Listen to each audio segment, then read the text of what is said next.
Welcome to the Jumping Puddles podcast. Be sure to listen to us on Spotify, Apple Podcasts, and or YouTube. And follow us at Jumping Puddles Podcast on Tumblr and Instagram, and Jumping Pud Pod on Twitter. And if you want to support our podcast, please check out our coffee. Hi, I'm Sam, and with me are my fellow co-hosts, Tor and Ash. Hey, and today we are discussing Season 3, Episode 11, The Return, Part 2. Lieutenant Colonel John Shepard's team reunites across galaxies in an attempt to regain control of their beloved city. Major General Jack O'Neill and Richard Woolsey do their best to avoid capture. Dun, dun, dun. I'll give us a 5 out of 10. A for effort. Well, we're here at the midway point for Season 3 to finish off this lovely two-parter. Last week we had all of the dialogue. This week we have all of the action. Literally all of it. Yeah. I didn't take a lot of notes because I think I was actually just like there was so much happening, but it wasn't really okay. That sounds mean. It wasn't not that it wasn't note, but just I didn't have a lot to say because it was just fun, kind of, to just like watch the episode, and there was so much happening and the plan and everything. Yeah, it's if you compare it to like the Siege, it's a really interesting. Or sorry, not the Siege. The Storm. It's sort of like, I don't know, I feel like the Storm did a better job at handling the dialogue and the action in both episodes, right? We're kind of like running around the city trying to like, stop the storm, and then Kolya comes and just like blows up their plans. But there is still dialogue in part 2. John's like messing with Kolya, and even the confrontation at the end when he takes Weir and he's about to take Weir through to the gate. But whereas this one felt all action, no dialogue, and it's really interesting because it's also not focused as much on our main characters. Like, we get a lot of like the Jack and Woolsey side plot, so it's really interesting, an interesting way to finish off this two-parter. I know it's a two-part, and like they are connected definitely, but they're from their tone and their pacing and their I don't know, depth maybe. It's just a complete opposite. I enjoy both episodes, but it wouldn't necessarily have to have, like, they wouldn't have to have the same title, for example. They could have gone a different way there, like they did with the Storm and the Eye, which were connected, but they have different names. I thought it was kind of funny that even in Surrey Atlantis, SG-1 still has to babysit the IOA, basically, with Jack being trapped in Atlantis with Woolsey. They did get a lot of screen time. I didn't mind because I kind of enjoyed their banter a lot. I thought it was very funny and everything, but it was a lot. And I was glad that all the other, that were not Jack and Woolsey, was like the team, the whole team. Everyone was there, and I really liked that. I guess we can just start with Jack and Woolsey since they're kind of like the B plot. There's not really a C plot. Well, I guess there's a C plot with like General Landry and all that stuff, which is like very brief. Yeah. I really like the Jack and Woolsey stuff. I always forget that like Woolsey has like actually like a decent amount of screen time, like before he gets to season 5 and he gets like, promoted to like the leader. I constantly forget that he was like an actual presence in the show. That he was in Atlantis when nobody else was in Atlantis. Mine, but I just thought it felt a little bit like a flipped script, like Jack and Woolsey, who are originally SG-1 characters, were in Atlantis, while, okay, that's not in this episode, but in the last one, where the whole AR-1 and the Atlantis team is on Earth. I'm like, wait, you don't belong there. Yeah, I don't know. I think I really enjoyed this episode more, obviously, when I was watching it for the first time, because it's like, hey, it's like Woolsey and Jack, and it's like it's like a funny, like, comedic team up and like pairing. But I think on rewatch and like just for like the podcast sake, I don't know if it does as much for me as it did that first time, because it's basically just there for like fun. It's just there for fan service, and I like fun. But I just don't think it's like the most interesting part of the episode, perhaps. I do think it was kind of funny how they just played Woolsey. Like that, they just used him. This poor man. Like, I don't really know. Like, this is my first time watching Atlantis in a while, so I don't know how I will feel about Woolsey. But in this episode, I liked him. Yes, it was mostly comedic relief, but I don't know, it was just very, very funny how the whole team just decided, hey, there's this dude, he has no clue what's going on. Let's continue on that road. Let's use that to our advantage. And I think Jack and Woolsey kind of provided a good contrast to the team in the episode, in the sense that they kind of set up the episode making you think like, oh, AR1 is so fumbling and so clumsy and they can't get their plans right and they keep having to backpedal and like change their idea, which they kind of do, but I like the whole contrast of like no one needed to save them sort of deal. Like they had a plan, they executed it well together, and they didn't really need like rescuing for once, I guess you could say. Where O'Neill and Woolsey were saying throughout the episode, like, oh god, like they weren't sure if they could make it. They were kind of doubting AR1, and AR1 really pulled through. So that was nice to see. It's nice to see something working right for the Atlantis team. Yeah. Yeah, and they didn't even commit any war crimes here. No, it was pretty good. All they need to do is blow up their home. Oh, yeah. That hurt me every time. I forgot that was happening. I think I just blocked it out of my memory because I love Atlantis, like the city. I that's my home away from home, okay? So seeing it get hurts me personally.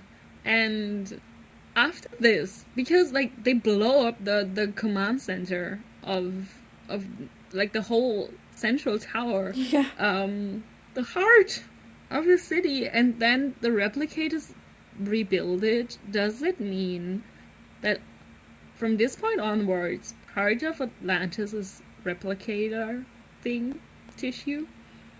I mean, yeah, I feel like technically, because how would they rebuild it? Like, I don't know if they blew it up and the replicators didn't fix it first, that our team would be able to repair the gate room. Damn, never thought of it that way. That's very true. Probably not. Also, I'm wondering why the gate didn't blow up, but maybe it wasn't enough. Oh, yeah. Not enough juice to do that. Mm-hmm. Yeah. So, yes, I'm glad that it got repaired, because, like, otherwise they would have had a problem. But on the other hand, I know it's, like, it feels tainted now. Yeah, I didn't think of it that way, but now that you pointed it out, I'm like, oh. Ew. Well, not to jump ahead, but there's one sentence I want to point out that Elizabeth says, right, when she gets back in the control room and she's talking to Jack, and she's like, yeah, like, I don't like the redecorating. It's a little bit Spartan. And I was just like, redecorating? Ma'am, this is just your house. This is just what the ancients did. Like, this is the same place. It was empty, too. I was like, redecorating. Yeah, they took away all her tchotchkes and all her, like, weird stuff. It had so much more personality when she had her, like, dead plant and her... The dead plants! Yeah. And I mean, as devastating as it was to watch them blow up the gate room, that sequence was pretty cool. The whole, like, the crashing of the stained glass, and then even the CGI of it when they're, like, outside in the puddle jumper looking at the explosion was really cool. I like that a lot. Yeah. They put money into this episode. That's something I will definitely say, give them credit for. They put the big budget in here. Mm-hmm. I mean, there's so many sequences that I can point and just be like, wow, that was, like, really well done, you know? Like what you guys were saying when they blow up the city, and then when they have that excellent chase sequence through the city, yeah. and, like, the drones are, like, following them. Wow. I completely forgot about that. I thought that was so well done. And then, of course, the introduction of the fucking underwater jumper bay. What the fuck? I totally forgot. They just pulled that out of their ass. They're like, oh, yeah, we're just gonna go La la la la. Just underwater. Oh yeah, there's an underwater jumper bay. Like, wait a minute. When did we discover this? I have questions. Or has it just always been underwater? Am I an idiot? Maybe I just forgot we had one. But I love that they just threw all this into this episode. It definitely really sells the idea of like this is like a action adventure episode. The chase with the drones. And I was also like when the drones like started, I was like, oh right, we have drones. But it was weird to see them like activate against our people because usually we're the ones like we're the good guys. And we shoot the drones. And I love that most of the things was happening at night because Atlantis at night is like Atlantis during the day the prettiest, but at night, holy shit. Holy shit. Yeah. It's just so beautiful with all the lights going on, and I absolutely love that. So, yes, thank you for putting the money there. I'm very grateful. We got that. And about the underwater jumper bite, that's a good question. How long? Because it's a different one, right? Than the ones that they know. So, they have more jumpers, which is nice to know. Wait, were there jumpers in there? Other jumpers? Yeah, so I think there's only, right? like, there are jumpers, but only a few. Not as many as there are in the above ground jumper bay, but they do have more now. And why was it flooded? Is it always, like, I think you just asked that question, Sam. But, yeah, I think it's purposeful. I think because like they were trying to discover in Grace Under Pressure, the jumpers are meant to go underwater. And so that jumper bay is designed for entry and exit underwater. Oh, it was interesting kind of to see because they were in different parts of the city in this episode than they usually are. And I wasn't sure if they, because Rodney was also guiding Jack where he had to go, and I think he was reading off like his, whatever, or his tablet. And I'm wondering, did they know where everything is, or was it just like, oh, we need like an entry point somewhere, so we're just searching for something? But was it an accident that they found like the bay, or? Ooh, that's a good question. Did they just find it because they were looking for it, or and before that they didn't bother because like it's a huge city. We I think I forget about that a lot of times because we are always in the control room and in the quarters, but we don't. There isn't a lot of focus on exploring the city anymore. I'm gonna say I think my headcanon is gonna be that they just found it. Because they don't really mention anything about like, oh yeah, we found this last week. Although, to be fair, they also don't seem that surprised. They're just like, oh yeah, the underwater jumper bait, let's go there. So, I think either way, which way you want to headcanon, I think works. This is definitely the first time I think that they've obviously like opened it or whatever. But I love the idea of an underwater jumper bay. I think that makes so much sense, and especially because it's nice that they're sort of planting the seeds for an episode we're going to get later on this season. Yeah. Submersion. It's really cool because we forget that the city is meant to fly. Like, it's supposed to be a ship, like, that can travel to different planets on its own. So, like, if they were to land the city on another planet, then they could do, like, direct ocean exploration with the jumpers if they go through the underwater jumper bay as well, which is pretty cool. I like that. I just remembered, I think they say pretty clearly that they just found it because I think at some point Rodney says, oh, we're going to this underwater jumper bay, and Elizabeth is like we think it's an underwater jumper bay, but they don't even know.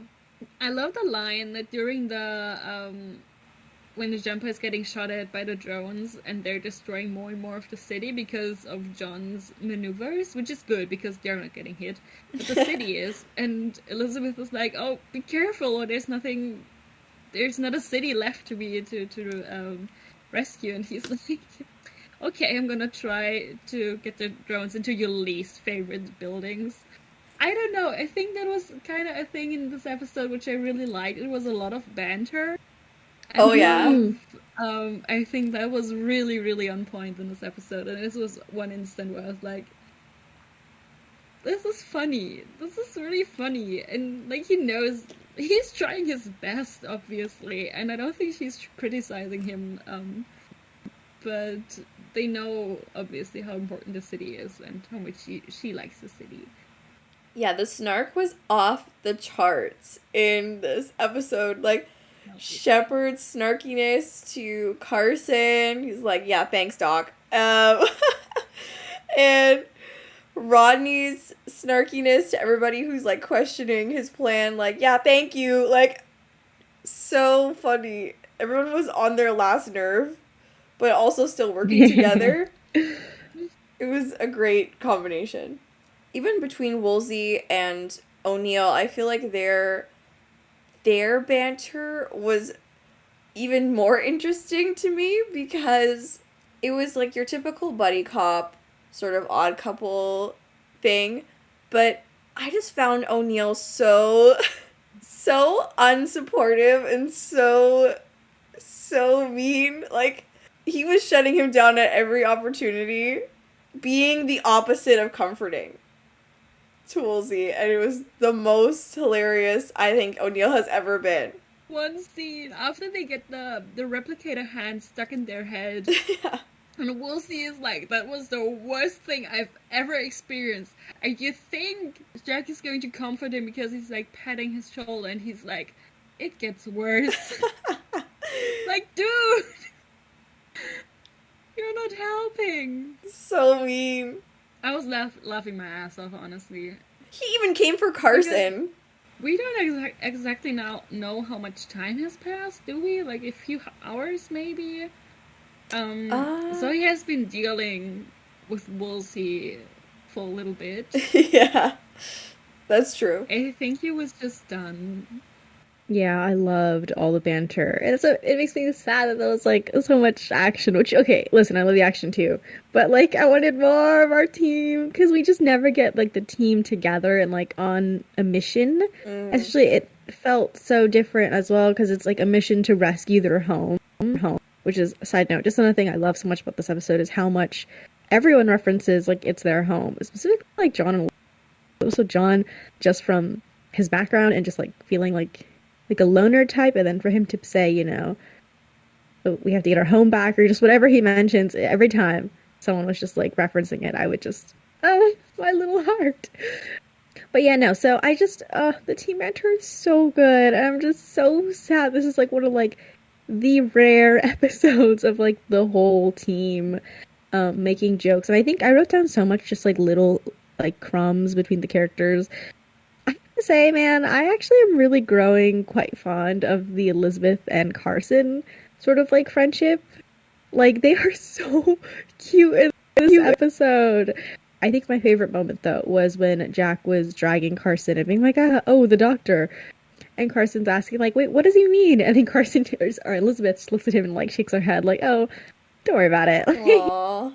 So freaking sweet. And we just got all like the Elizabeth pairings, I think, because we got Elizabeth and Carson, and I think the Elizabeth and Ronan stuff that we got. Yes! Can we freaking talk about it? Oh, yes. This was crazy. This is like the episode for them too. I don't even know what to say. I don't even know where to start because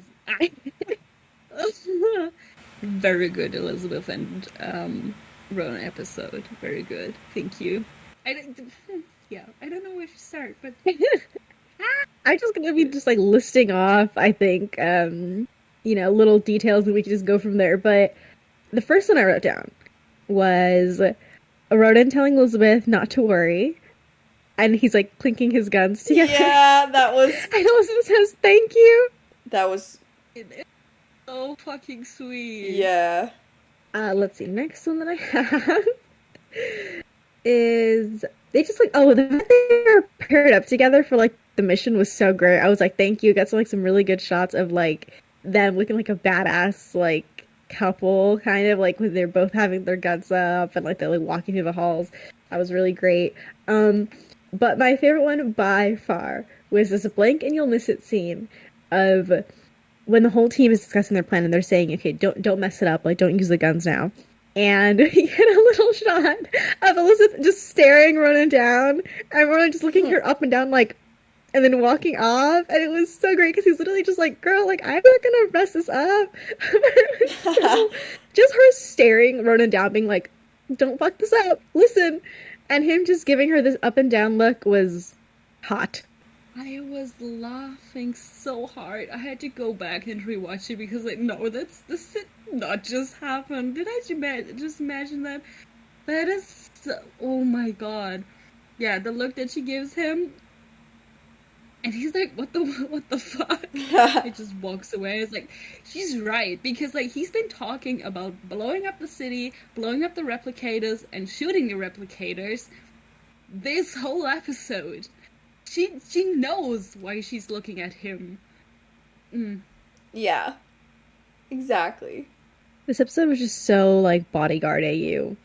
It like, was. He was just so really, like, down to fight, down to, like, you know, get back their home, and she's, like, the diplomatic, like, Ronan. No. But then he's also like, don't worry, I got you. And she's like, alright, yeah. Like, she feels safe with him in a sense. Like, I don't know, I was just getting... This is such, like, a fan fiction episode. Yes, I know. for sure. She was feeling it. When they were getting paired up to work on, like, the shield generate whatever, I was like, this, what if they finish early? What if they have, like, a few minutes or something? Anyways, yeah. Plus, big bonus in this episode, Elizabeth got a weapon. Yes. She got to carry a weapon. And you know who did get to have a weapon? And that was her only cool scene? Taylor. Taylor, double guns. That was awesome when she just walks in. Her little stance, too, is she's so tiny and she just walks in and just, like, kills these guys, like, dual wielding was great. Also scene I had to rewind because I was like, holy shit, this is happening. This is... wow. But also, you know, there's one, like, a photo from SG1. Sorry, it sounds very random, but it's a scene of all of SG1. I think in season 9 or 10, also with Cameron and Sam, Cam, and Daniel all kneeling down and, like, shooting at, I think, replicators at this point. And Teal'c is standing, and he has, like, 2 P90s, and, like, one is in each hand. I was like, that is the most badass thing I've ever seen. Until this scene with Taylor. She does it better. I'm sorry. Teal'c, my man, I love you. You know that. But, Taylor. This one definitely goes to Taylor. Yes. All on her own, too. So cool. Mm-hmm. Does it kind of make up for the fact that she's otherwise silent in this episode? I think a little, actually. I even loved Carson in this episode. You know, I think we can now, like, sort of, like, leave, like, our Carson bias behind. I think we've sort of, like, I'm not going to say we're not going to bring it up, like, when he does some more fuck shit later with, like, the Wraith again. But for now, Carson, welcome, friend of the pod. I fucking love that scene early on where he's about to throw up and Ronan tells him not to. And Elizabeth's like, take deep breaths. Like, that's just, again, just these little moments that are just so in character, and it's just what makes this episode so much fun. And what honestly has made these past, you know, or this two-parter so fun, I think so iconic, is I've criticized the story and, like, the plot before, which, you know, I'm standing by that. But I think what makes these episodes so fun, and what makes, I think, sort of stand the test of time regardless, is just how much team we get and how fun it is to just see these characters interact. And it's kind of sad that, like, we're just so happy to see them all together, because, I mean, this is their show. You'd be like, you think, you know, they're always together, you think we'd always get these moments, but we don't. It's very rare. And so I understand, like, I totally understand. I totally have such, like, a nostalgia bias, I think, for these episodes, just because it's amazing just to see the team interact. But yeah, everything that Carson does is just hilarious. It worked this episode. But I might have forgotten something, but What happened to the ancients? They just died. They just died. died. Yeah, they Like, died. all of them. They just... Yeah, they all died. So much for being, like, all-powerful, all-knowing, so cool beings of the galaxy. They've been traveling for 10,000 years. They get to their city, and they instantly die. They eat it. It's terrible. You know what? It's so fucking awful. And I think, oh man, we're just gonna open this can of worms. I'm sorry, let me just say it right now. The replicators fucking sucked in this episode. Absolutely fucking sucked. Not a single one of them had any presence. That was like, ooh. Or personality or anything. I feel like the only one that had any, like, sort of oomph was Niam for, like, the 5 seconds of his screen time in the episode. Real. So incredibly real. Like, he was the only one that I was like, I'm scared. Like, I'm scared now that you're awake. And then Rodney dealt with it, so it was fine. There's, like, so many different ways I think this episode could have, like, reworked these villains and, like, made them actually interesting. Like, for one, I think if Niam had gotten away, and if he had, like, sort of reintegrated with the other replicators, and he had been sort of, like, the presence or, you know, the villain of the episode where the team was trying to get rid of him. Because you're right, I just think he has a presence, and because we know the character already. Like, we don't have to, like, establish anything with him. We already have, like, a previous backstory. With these, like, fucking nameless ass replicators, I was like, I don't even know your names. And then, no offense, I'm not getting anything. I'm not feeling afraid. You guys are just, like, standard blank card villains. Like, it was just nothing. Yeah, and I know they're machines, but they were so robotic, and the replicators weren't always like that. Like, still, they did have some kind of personality, like Niam, like Oberoth, or some of the SG-1 replicators as well, like Fifth, obviously. But yeah, with the two that we saw a little bit more, I was like, this is just, there's nothing. I don't fucking care. And there wasn't, I'm not over the fact, like, I just, like, during, like, in the last 5 minutes, I realized the ancients are not even brought up in this episode. Like, the team doesn't even care. They don't even care. And, like, the replicators don't care anymore makes sense. But still, that is so weird. The only thing tying this episode to the previous episode is the fact that they have to take the base back. That's it. If you had literally just put this episode towards the end of the season and, like, separated it or whatever and just, like, made a different ending, like, oh, last episode the team got back and everything was fine, this would have been an entirely separate episode. It would have been fine. I just feel like as a two-parter itself, there's just not much tying it together. And I think I really don't understand how they would bring the ancients back after all this, like, hype and, like, oh, they you know, they created the wraiths, they were doing all this stuff, all this, and then they die off screen, all of them, just to not be brought up in this episode whatsoever. Like, not even, like, the team being like, damn, those guys sucked, huh? Or, like, why did we even worship, you know, I can't believe the whole galaxy worshipped these guys. Nothing. Radio silence. I think it's just batshit insane. And I would really love to talk to someone and just get an insight into what they were thinking for this episode. On a story level, this is awful. On a story level, it is so outrageous. And I think, like, I was just sitting here, right, we're just, like, talking about this episode, and, like, you know, different rewrites just immediately came to my head. You know, I mentioned this something with Niam. Maybe Niam could have taken over. He could have been, like, the main, you know, bad guy. Or even bringing back Oberoth or just whatever. But I was also thinking, I was like, why didn't some of the ancients survive and team up with a team and then maybe, like, sacrifice themselves to sort of save the day and then, like, let the team, you know, pass off the baton, be like, you guys are now in charge of Atlantis, carry on our legacy or so whatever bullshit you want to make up. And then, boom, they self-sacrifice. End of the day, the ancients are somewhat sort of redeemed. You know, they could have said, you know, we made a lot of mistakes in the past, but, you know, our time is done. Our time is over. It's your turn. Boom, there. End of story. Wrapped up in a nice bow. Guys, what are we doing here? Yeah, it's just so funny, the complicated feelings surrounding the ancients, and like they couldn't make them believably heroic in any way, so they had to just kill them all off because they couldn't make them seem like the heroes. But I feel like later on, I still get a sense from the characters that they like respect the ancient way of life despite this episode happening, previous episode especially, and I'm like, why? This episode is so fun and so action packed, but it kind of suffers for that as well on the flip side, because the end of the episode I felt like was very rushed, in the sense that you don't really get a sense of closure about the ancient issue. It's not brought up at all.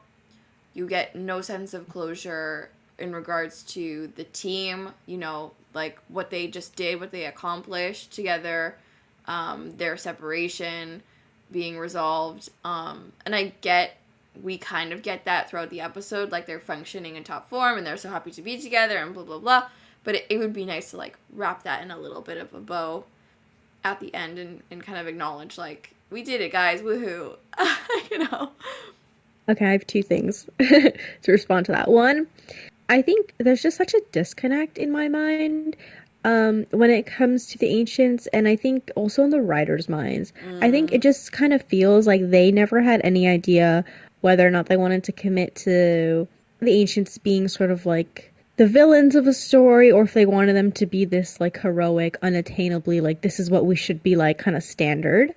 And it just kind of seems like they've flip-flopped on both ideas and they just never wanted to commit. And so I think that did hurt the story. And I also think, I don't know, I wonder what was the reason for their, you know, they try so hard to make the ancients like so mysterious and so unreachable and like this like mystical, you know, we get like little crumbs here and there, but like we never know too much. And I wonder why. I wonder if that was, were they thinking of maybe doing like a spin-off or like exploring the ancient lore in like more depth, or was it just, because from a story perspective, I just don't understand why you wouldn't tackle more of the ancients in a show about Atlantis, which is like where they built everything and they, you know, were like the rulers of this galaxy. It makes sense for them to be like this mysterious alien species in SG-1, sure. It does not make any sense in Atlantis. And the trend kind of continues. I mean, even in universe, whenever they're brought up, it's sort of like, oh yeah, there's like these ancient race, and we just never get any answers. And I truly don't understand why.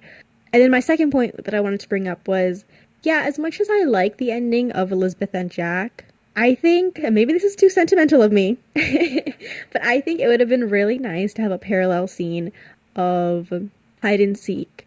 And I think the episode should have ended on a scene of the team, like, watching a movie or, like, settling down and, like, getting dinner or just doing something. And I think that would have been really nice to parallel it to where it's, like, you know, the pilot episode or, like, hide and seek was about, like, the team sort of settling into their home and, like, trying to see if they, you know, will have a place in this universe. And then it would have been nice to sort of call back to that and been like, no, once again, we're settling into our home, but this time we have a purpose. This time we've been given a path to go on. This is what we have to do. This is our mission. So yeah, that tie-up for the episode was kind of missing for me. I don't, unfortunately, think the Jack and Elizabeth was nice, but it just didn't wrap up the team aspect, which was just such a core of these past two episodes. The first about the Ancients, I feel like with the Ancients, they went the opposite way as with the Ghouls, if that makes sense. That with the Ghouls, they were, in the beginning, they were this huge, godlike, but false gods, race, and rulers, and evil, and terrifying, and in the end, they were just some guys. They pretty much pulled them down from their high horse and made them pretty regular, I'm gonna say. And they kind of beat the topic a little bit to death. I think we discussed this in another episode. And with the Ancients, because they kind of drop in here and there, but as you say, they kind of flip-flopped with what they wanted to do with them, that they never settled. So they kind of remained this weird, ambivalent species that nobody really knew what to do with and how to feel about. Oh yeah, the team. I love the last scene. Like, I agree. I totally agree that the ending of the episode felt rushed. Like I think from when they when there's this rewind, and they go back to this point where they did the real plan, it felt completely rushed, and then it just like the replicators are just gone like that. Like, yeah, I love the scene between Elizabeth and Jack, obviously. I do think it's a great scene, and I do like that Elizabeth has like there are two guys who really, really respect Elizabeth, and those are Jack and Landry. And I love that, and I love that Jack continues to support her, and that they have this friendship. And the hug is it's so awkward, but it's so cute. And I love that Elizabeth is a hugger, and I love that Jack just has no clue how to handle this.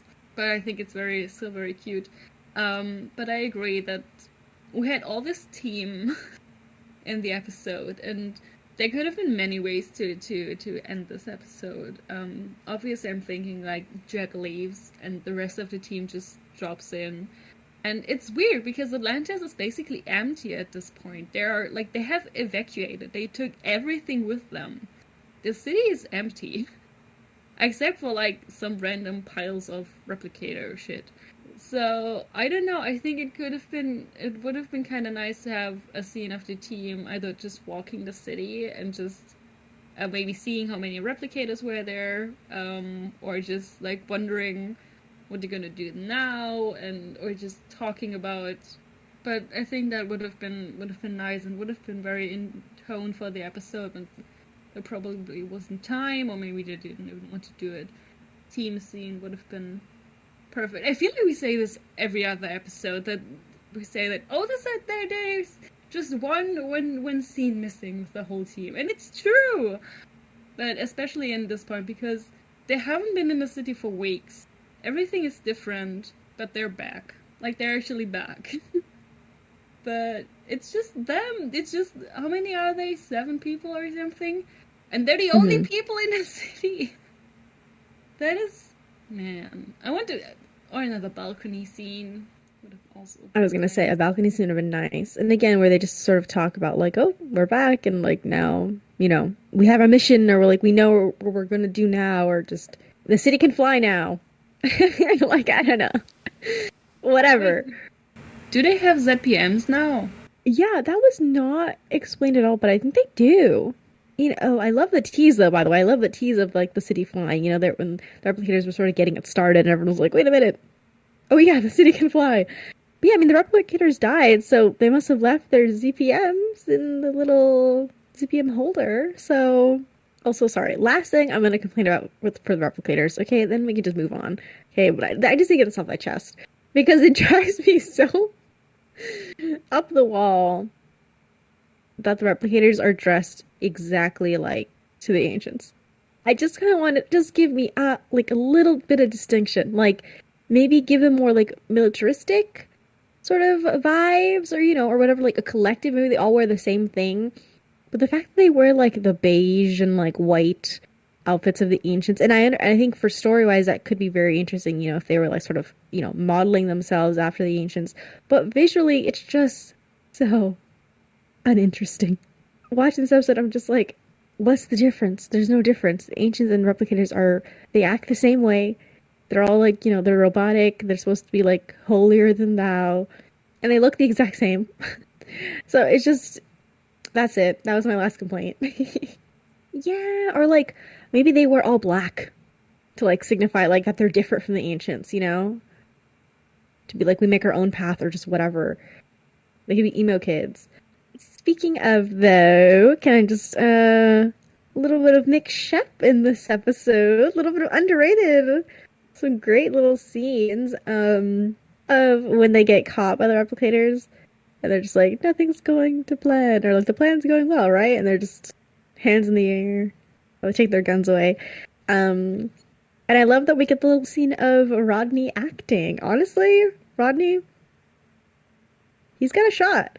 I think he did such a good job of like pretending to like fix the door, and like that scene of John slapping him on the head was just they like got their whole dynamic down so right. And after when they're like, talking about like being actors, and he's like, Ronnie's like, yeah, I was in a drama when I was 12 or whatever, and John's like, yeah, no, don't go into that. Very funny. Just love those guys. I found that scene very vilifying as a Canadian. Rodney talking about how he won like the Sears Festival like acting award or whatever, because Rodney's home province of origin has been much contested in fandom. People argue he's from Alberta. People argue he's from BC. I stand by the fact that Rodney is definitely from Ontario for no reason whatsoever. I'm not biased at all. Wink, wink. Yeah, just saying. So, hearing that he won that award, an Ontario award, makes me feel like confirmation in a not so subtle way that he's from Ontario and he grew up in Ontario. So, take that, people. By no means am I saying Ontario is the best province of Canada. It's definitely not. It's pretty garbage. But I just want Rodney to be from there, okay? Yeah, we've accepted it. It's canon in our minds. Jumping Puddles canon. Yeah, Jumping Puddles canon. Boom. But yeah, I feel like John and Rodney had fun banter this episode.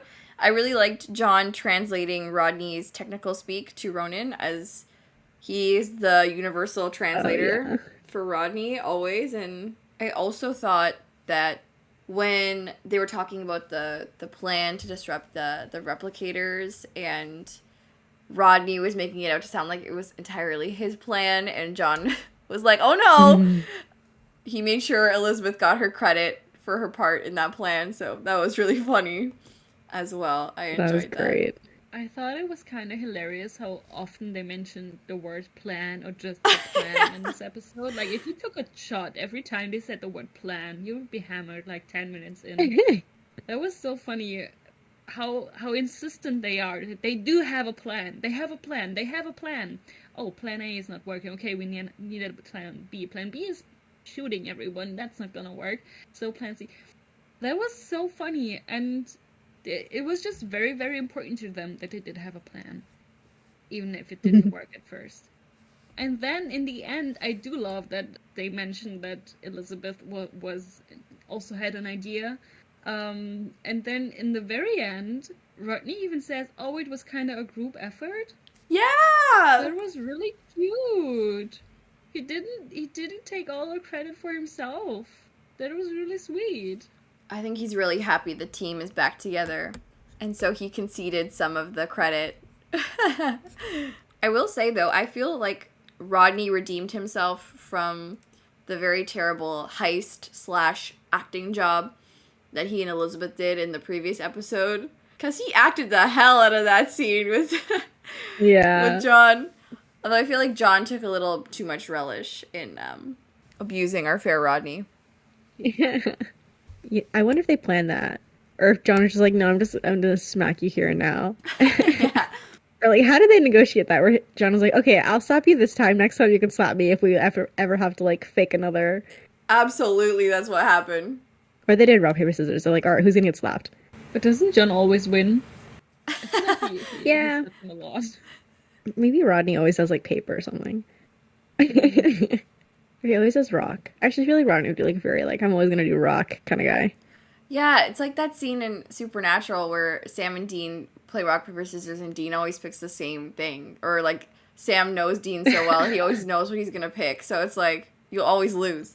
No, I was gonna say, I just really love they included all of Ronan's plans. Like, even though they were like, all right, that one's the bad plan that we're not going to use right now. They were like, all right, Ronan's plan B. They were nice. They could have given him, like, plan Z or something. No, they were like, you're second. Don't worry, Ronan. And then they actually used plan B later. So that was nice. That was cute. I will say the plan, like the A, B, C, D, was really funny for the payoff of O'Neill being like, that's more like plan F, as in we are totally, which was such a good line. That was great. I want them to continue this, like, running theme of them just having, like, a million plans. Be like, all right, plan J. For sure. He got confused at some point. He was like, oh, yeah, which plan was that? That was stressful for me to watch was the underwater scene of Jack. Like, I think it was the second one, the really long one. I got really stressed because he was down there for so long, and then the door got stuck, and he had to like pry it open again, and then the hatch wouldn't open. So I was like, "This is stressful. This is really stressful." And so I think in that scene I was pretty much Woolsey. I said, "You were down there for so long. You almost gave me a heart attack." And Jack is like, "Yeah, me too." I really like Jack in this episode. I think we said it before, but his sarcasm was really, really off the charts. I did sometimes wonder if it was too much, but I don't know, I just enjoyed it. Yeah, I definitely want to give Richard Dean Anderson his flowers for this episode. They put his ass to work. They said, you're going to be in Atlantis and you're going to be swimming underwater for probably the whole day. I wonder how many hours it took to shoot that. And it was like him. There was a lot of scenes where it was just mainly him. I was trying to see if, like, I mean, I'm sure they probably used a stunt double at times, but it was like, I want to say it was him for like most of it, because they did a lot of face shots. So it was a lot of like, you could see him swimming through the water and stuff. So I was like, oh my gosh, major like kudos to him. This episode made me wonder, or it made me maybe realize that Atlantis has, or like Stargate in general has a bunch of like underwater shots, or in water. I was thinking there's one scene, one episode where Jonas has to go die somewhere. I don't know if it's the same episode, but it might be where Jack and Sam are also in a hot tub and it's kind of like sinking and becoming full of water. Then we have Grace Under Pressure. There's just a lot of water and underwater sometimes, and I think those scenes are always really cool, and usually it's the actors themselves who do them. And I don't know if other shows do them as much. I don't know. So I don't know if it's special, but I just noticed that there's a lot of that in compared to other shows, I think. And speaking of underwater or like episodes in water, I felt so bad for Rodney when they noticed that the jumper is like that water is seeping in. He was so panicked. He was like, oh no, not again. But it didn't, like, there was just genuine panic in his face, and I felt so bad because that really must have been traumatizing for him. I think I have one last thing in regards to Elizabeth. She's never beating the reverse harem allegations. I thought it was so funny how I think John tries to get Caldwell to recognize his, like, whatever military thing, and Caldwell's like, you've been compromised, and then O'Neill is like, I'm O'Neill, and Caldwell's like, no, you could have been compromised, sir, not good enough. And then Elizabeth's like, I'm here, and Caldwell's like, she uses his first name. She's like, Steven, and he immediately gives in and is like, okay. Damn, she's really playing all the boys like a Yep. shit. I love it. Elizabeth and Caldwell giving us like age gap annoyance to lovers. Like, I love this episode. It really is the Elizabeth, all the Elizabeth relationships except Taylor Beth. I think there are like two scenes where they look at each other, and one time is in the background. Oh man, don't worry, I saw you. I guess we can head on to Ash for the Bechdel test. I think we mentioned it before when we said that Taylor didn't say anything really in this episode. Mm-hmm. So we had two women here, and one wasn't speaking, so this episode didn't pass the Bechdel test. Yeah, not a shocker though. No, not I'd been surprised if it did pass. So that means we can head on over to Tor for the behind the scenes. Okay, so we're starting off with a little snippet of an interview that Tori Higginson did about this episode. She said, of course, there's that ironic flip in part 2 of The Return when our characters are allowed back into the city, but only because the alien race Elizabeth had been dying to meet is no longer there. It was a very complicated situation, and I felt that the writers did a wonderful job of keeping all those balls in the air. I really liked how these 2 episodes turned out. So I feel like she was being nice, and I feel like very nice. She could have explored a lot more with her character in what she just said, and she was definitely thinking about it, considering that's what she said about the episode when they were doing the interview. Because, of course, Tori has a big mind when it comes to Elizabeth. Now we have some fun behind-the-scenes factoids. One of the replicators calls the puddle jumper a gate ship, which, of course, was originally what Ford and Rodney wanted to call them in Rising before Shepard named it the jumper. Wait, that's so cute. What's the headcanon there? That I guess like, they were always called gate ships. And then the humans are just the idiots that came and were like, nah, let's give a cuter name. Puddle jumpers. And that was it, or what? We kind of did an Atlantis spin on an SG-1 episode in this episode as well, modifying the shield to emit a massive anti-replicator field that disrupts all of the Ajuran occupiers simultaneously so that they didn't have time to adapt to the technology, follows the same strategy SG-1 used in the Milky Way after the replicator invasion in Reckoning Part 2, just on a smaller scale. Do you guys remember that? When, like... What season is it? Because I don't remember that episode. I'm like, I don't know why I'm blanking so hard.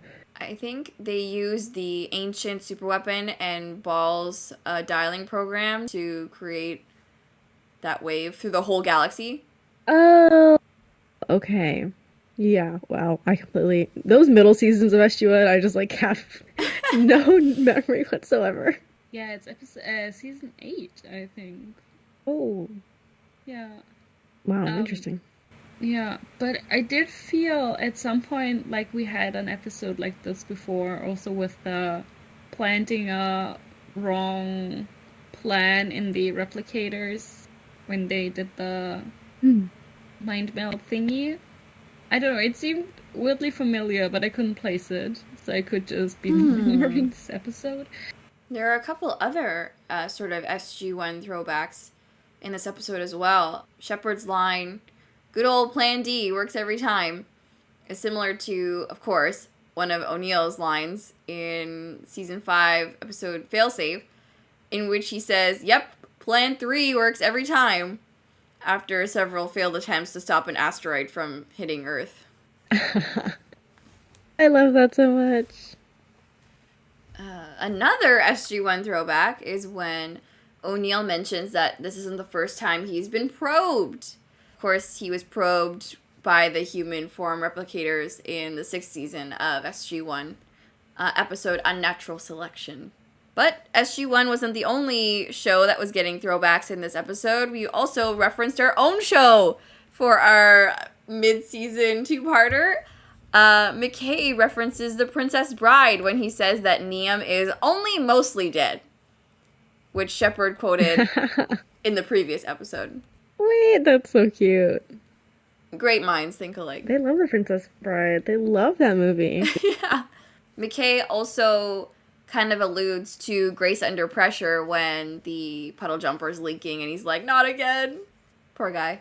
I like that he was traumatized. That would be traumatizing. They actually reused footage in this episode. The scene where the jumper is going back into the atmosphere was also used in The Storm. Oh. Well, I did not notice, so... And this is also the last of 14 episodes of Stargate SG-1 and Stargate Atlantis directed by Brad Turner. He directed 2 episodes each season so far. First season, he directed Poisoning the Well and Underground. Second season, Conversion and The Lost Boys, so he also worked on the two-parter. Oh, not two-parter. Well, yeah, one of the two-parter episodes. And now The Return Part 1 and 2. Well, I really liked his style, I believe. I think he did a lot of, just when you're naming off these episodes, I think he did really well with action. Oh, yeah. Like Conversion, damn. That's good. Yeah. That was the one that definitely struck me as well. It, like, also visually, I don't know, I remember it as well, like, very pretty. Yeah. The blues with the whole scenes with the whole scenes in John's quarters, but also in a cave and stuff. It was really cool.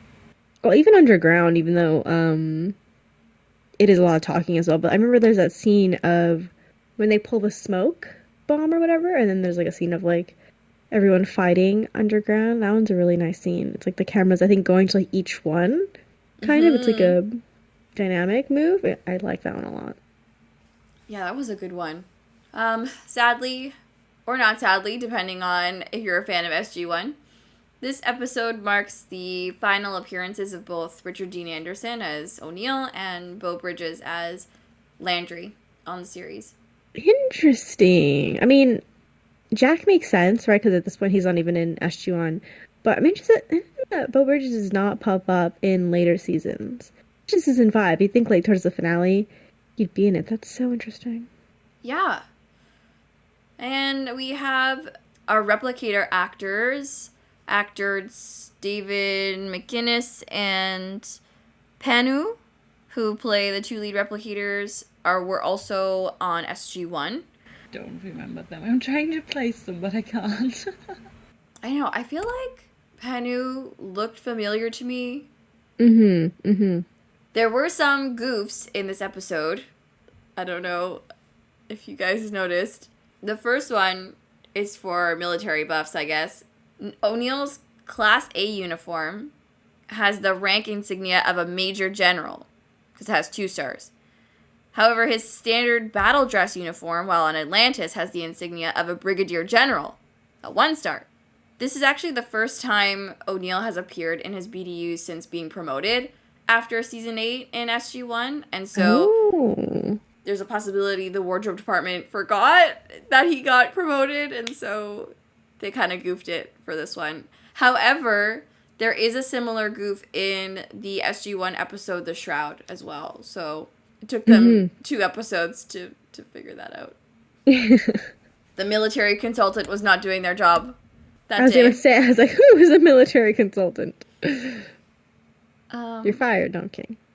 A fun kind of production thing is when John and Rodney were thrown into the holding cell, there's a yellow T mark that's kind of visible behind the bench. And these T marks are used to show an actor where they should stop. And in this case, it was where Jack was standing when he was put in the cell in a later scene. Oh, that's so fun. And that's all I got. Well, I guess we're going to stay with you, though, for the Fic Rec Corner. Oh, Double yes.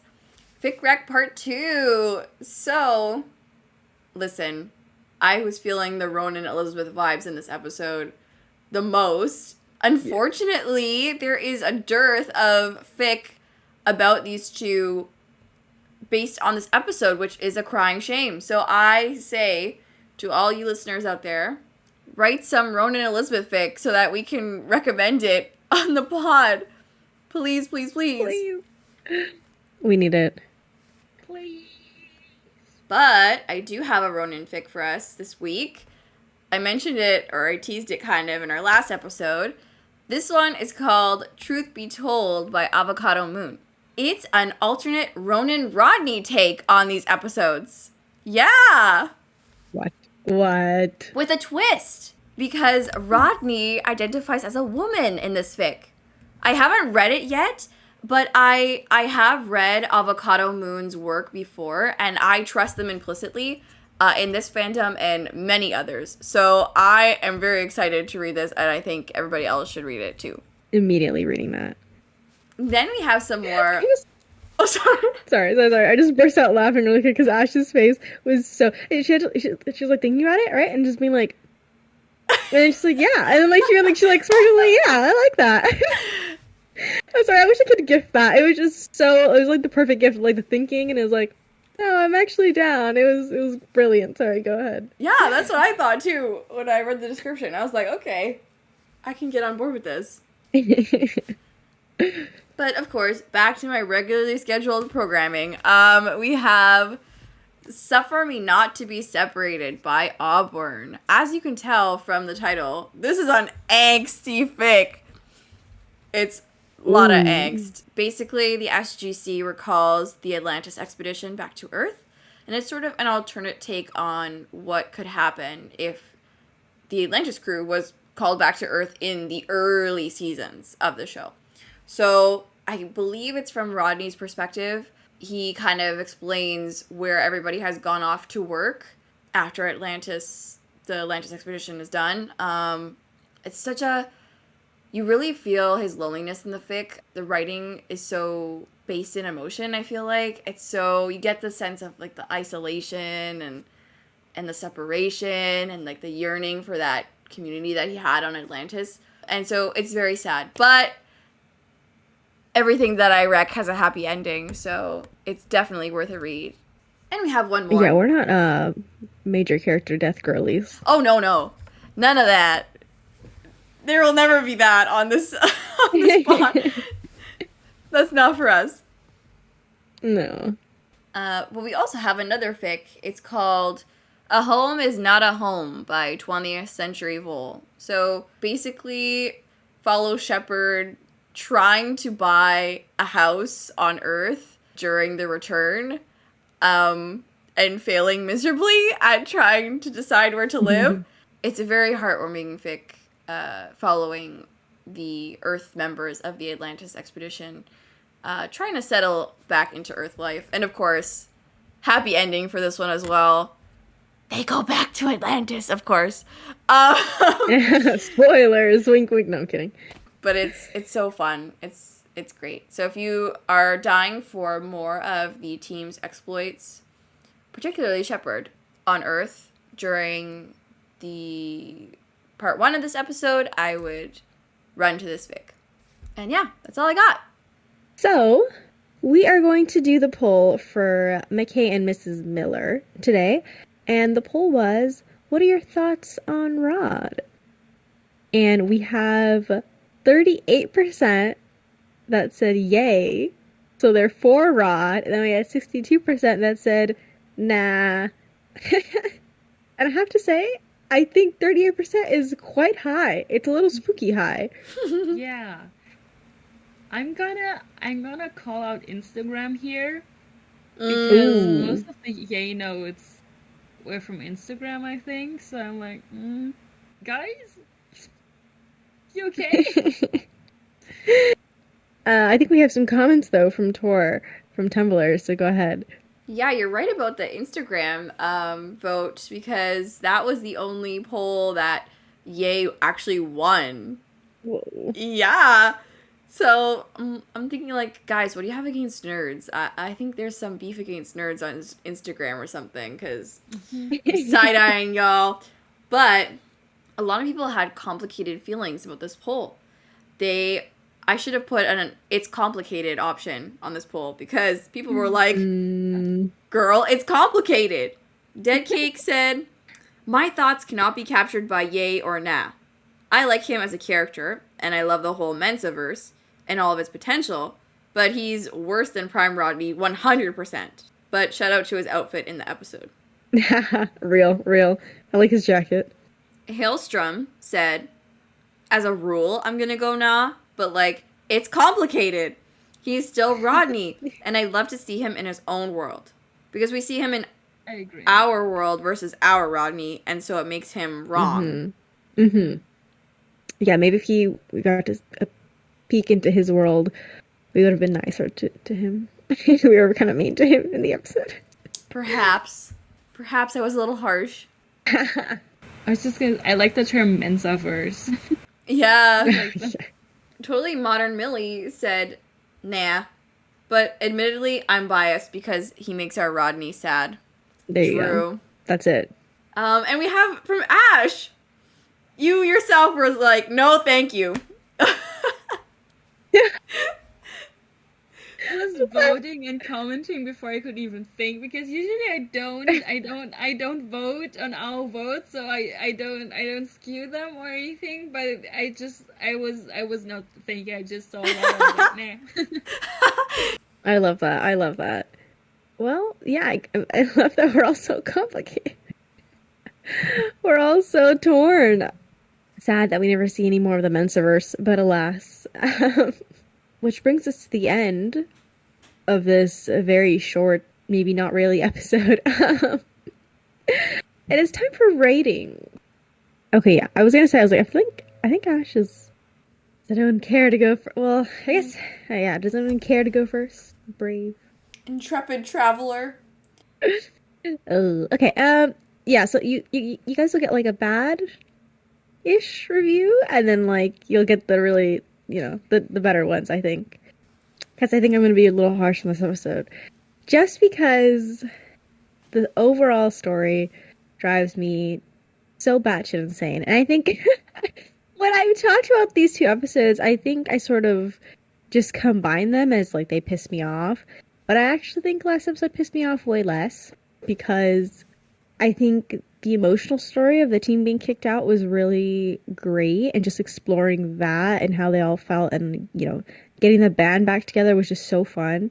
And while I love this episode for like all the team moments and like the banter and visually, I think it was really well done. Those damn replicators. And those damn like open-ended, just they died. Story of the ancients is just not enough. So I'm gonna be generous though. I think this is fair because I'm gonna give it a 7 out of 10. Not that mean.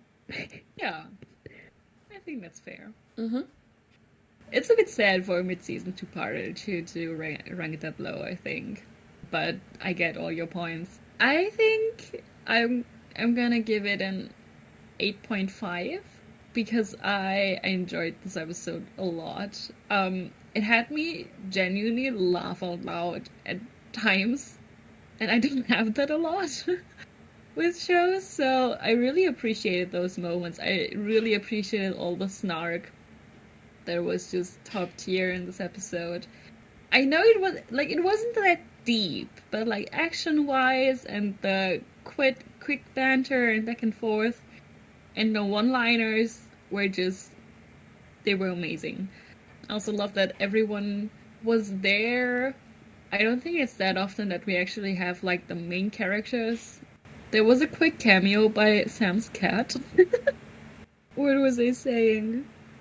Oh yeah, I think it's very rare that we have the whole team, including Elizabeth and Carson there, which is they're the ones in the intro. They're the ones that we always see. So I was happy that everyone was there, obviously to a varying degree of like engagement and lines, but I still appreciated that they were all together, and that they actually solved a problem together. And I did like the part that it didn't like that the Daedalus didn't have to get them out of there. I did like Elizabeth a lot. I really liked that she got a gun. And all her little relationship moments with all the people. I enjoyed the Jack and Woolsey a lot, even though they're not the main characters. It was just fun to see them there. So, overall, I really enjoyed this episode. Fair. So fair. 7.5. And I'm going to say 7.5 because I did like part 1 better. So just logistically, it gets 7.5. But also, there were great things about it. I really liked the action. I think that the team looked really cool. And even in their fumbling, they looked really competent. And I did like the Woolsey and O'Neill cameos because it was fun.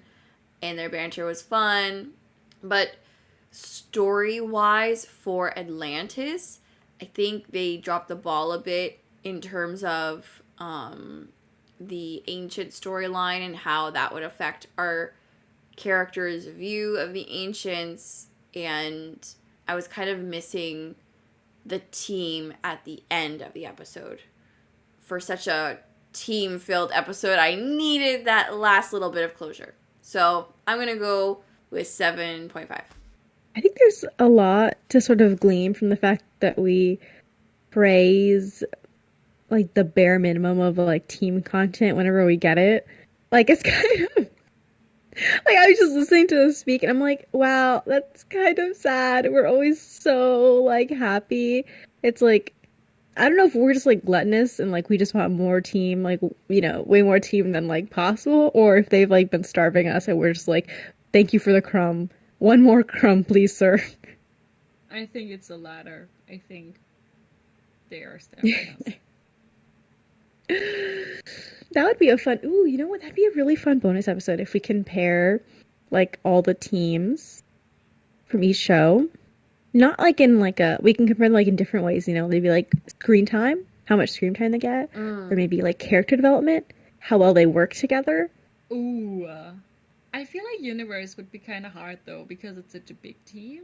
Yeah, they would definitely, I think, lose out on a few categories, but I think they would smash everyone in like the character development because they have to grow not only as individuals but as a team, you know. Yeah, for sure. So don't count them out yet. That'd be a fun episode. Write that shit down.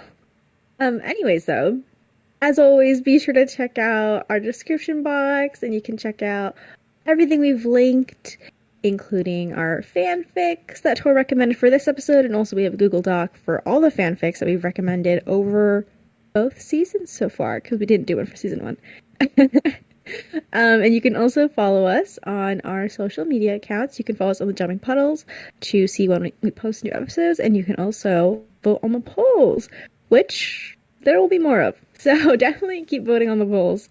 You can also follow us on our on our personal socials, and you can see what fandoms we are currently into.